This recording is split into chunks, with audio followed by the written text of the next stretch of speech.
y'all, what's up? Welcome back to my channel. By the title of the video, we are talking about moving out. So I just wanted to give my little backstory before I go into, you know, the whole process. But I moved out and moved into my apartment officially when I was 22 years old. So the whole year before, I was working. I had a really good paying job. Still have a good paying job, but I was working, stacking as much money as I could. I couldn't stack a lot of money, but I was doing as much as I could. And I was supposed to move in with my best friend. We started off looking together, but that didn't work out. So then my boyfriend decided we'll just move in together. Whatever, who cares? So during that time, I told my mother that I was moving out. The day that she found out that I was thinking about moving out, she kicked me out. So I got kicked out, and with getting kicked out, I didn't have enough money yet. But at the time it was January going on February. So I filed for my taxes, and I ended up using a majority of my taxes too to help me move in. So I was in, my birthday was February 16th. I was in my apartment by like February 28th or 25th or something. But that's really kind of my backstory with that. So I'm gonna go over some tips and some things that I have about the process about moving out.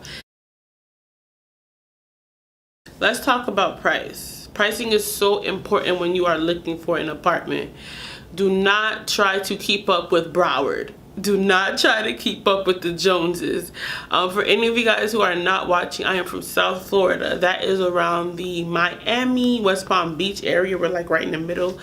And I feel like don't go looking for an apartment and you choose a $1,500 apartment that you cannot afford because you like it. Because that is stupid. I'm letting you know that is not smart. I feel like when you go look for an apartment, make sure you have a price point in your head, a max that you are not trying to surpass. My max was $1,100. When I first started looking for apartments, $1,100 was my max. Boy, was I in for a little, I could not. It was really hard trying to find an apartment that didn't surpass my $1,100. Like, so when you are moving in, understand there are some things that you are going to have to pay. When you do your application, you have to pay an application fee. Some places the application fee could be as cheap as $85 or $80, and then other places, like I went someplace and their application fee was $250, and that was per person. So imagine you gotta pay $250 per person, and then you have to pay an administration fee, which that could range from $100 all the way up to $300, probably a little bit more than that. An admin fee, I think it's bullshit. I don't really understand what an administration fee is, and every time I used to ask, they didn't really give me a straightforward a straightforward answer about what it was. So just understand that you're gonna have to do that, and then you're gonna have to put money down. Think about your apartment like a car. They're gonna run your credit. They're going to run your credit. And your credit is so important, but that's a whole nother video. But they're going to run your credit, and your credit determines how much money you're going to pay. Usually you pay the first, your last, and whatever amount they want you to pay for your security deposit. So that's 3 payments plus application fee plus administration fee. Where I moved in, I lucked up. I didn't have an administration fee. I didn't have an application fee. All I had to pay with me and my boyfriend's credit, all we had to pay was the first month's rent and then a $500 security deposit.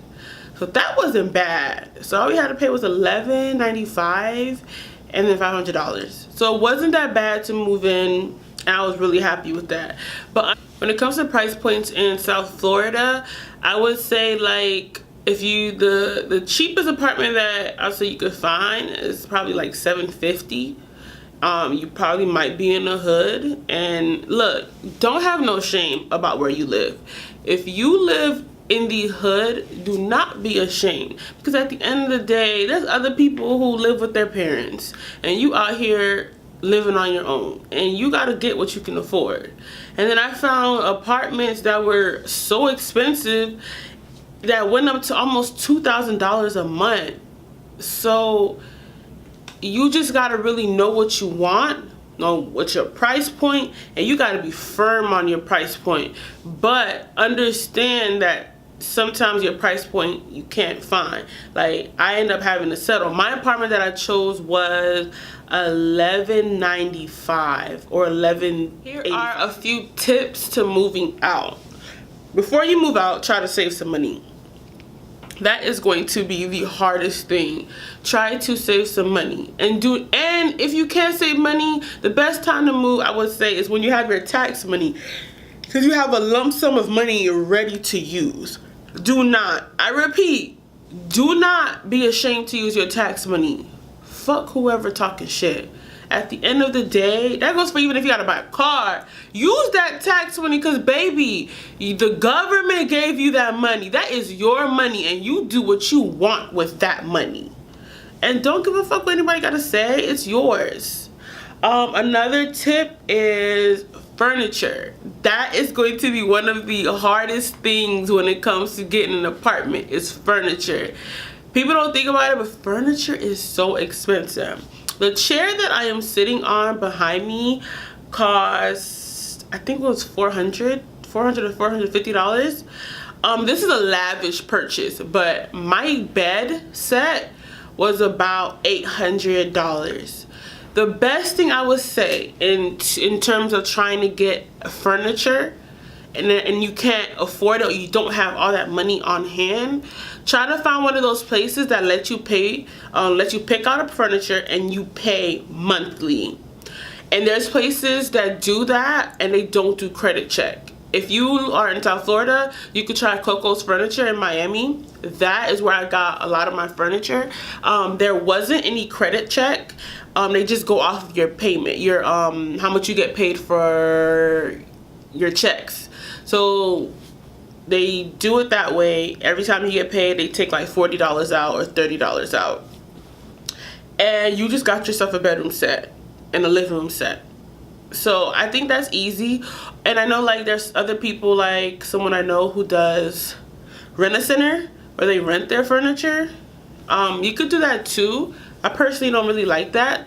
But another thing is, when you do decide to pick your apartment, a great thing is to go to the leasing office. Do not just look online and look at pictures and say, yep, that's my apartment, that's my apartment, that is so cute. Because there's been a lot of times when I went off of pictures, and luckily, being the person that I am, I still went to go see it, and it was not anything like those pictures. You always want to make sure that you look at a model. Look at a model. Even if they're busy and they can't show you one that day, come back again. Go back the next day. Look at a model. Another important thing too is, when you are at the leasing office, I carried a notebook with everything I wanted in an apartment, my budget, everything. Be organized. If you can't get a notebook, use your Apple phone. Damn it, you got a phone. Put exactly what you want and what you need, and you really need to just figure out what is a need and what is a want. Wants are not important, because a lot of wants can put the prices up a little bit. Like I wanted my apartment to have a gym. I wanted my apartment to have a pool. Those things like that do bring the price up on the apartment. And I end up just saying, I don't need those things. What I needed and I was not settling on was a washer and a dryer.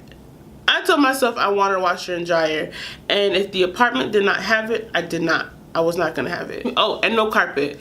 Those two things I was not budging on. I did get 2 questions that people really wanted me to answer.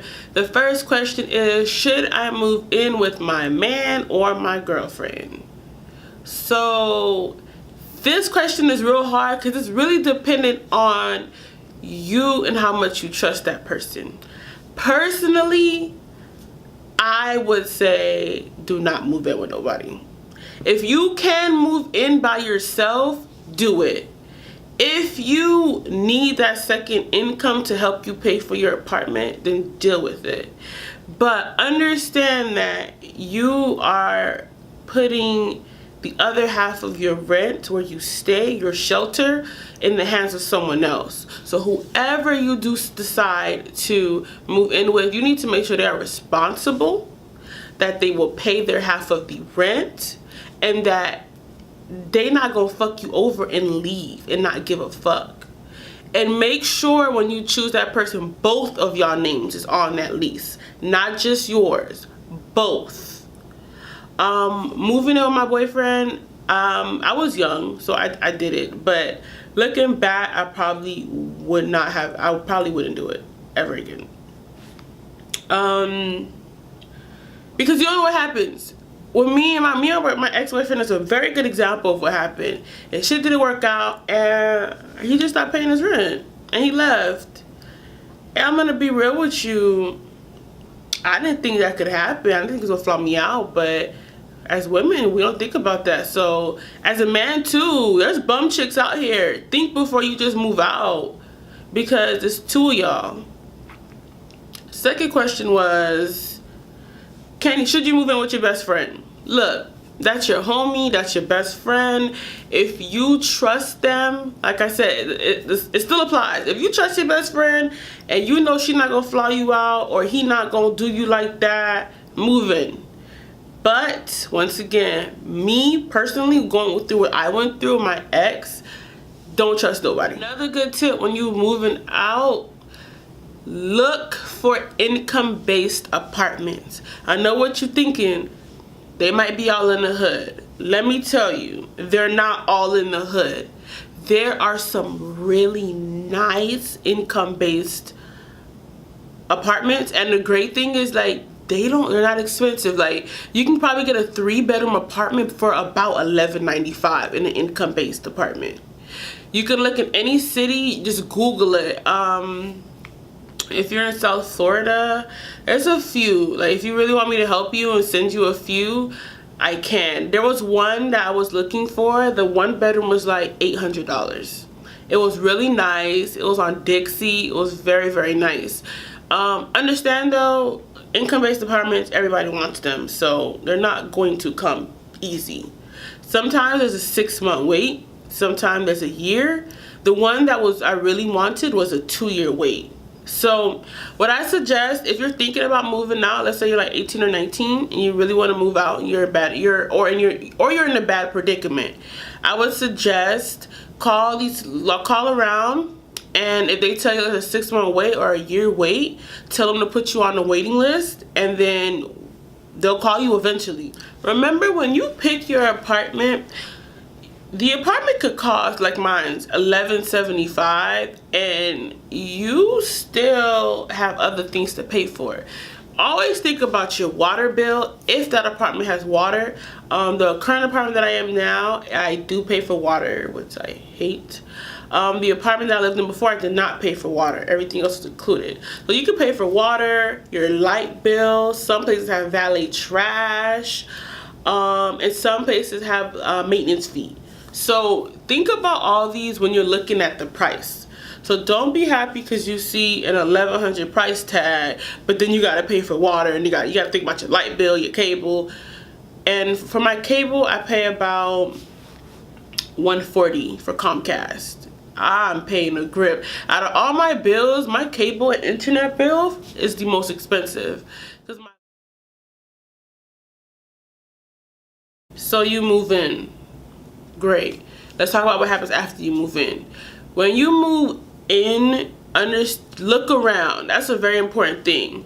Make sure if there's anything that is damaged, you make a little note of it and you let your leasing office know. Like, when I came into my second apartment, the one I'm currently living in, there was a lot of things that were damaged. There was paints that was chipped.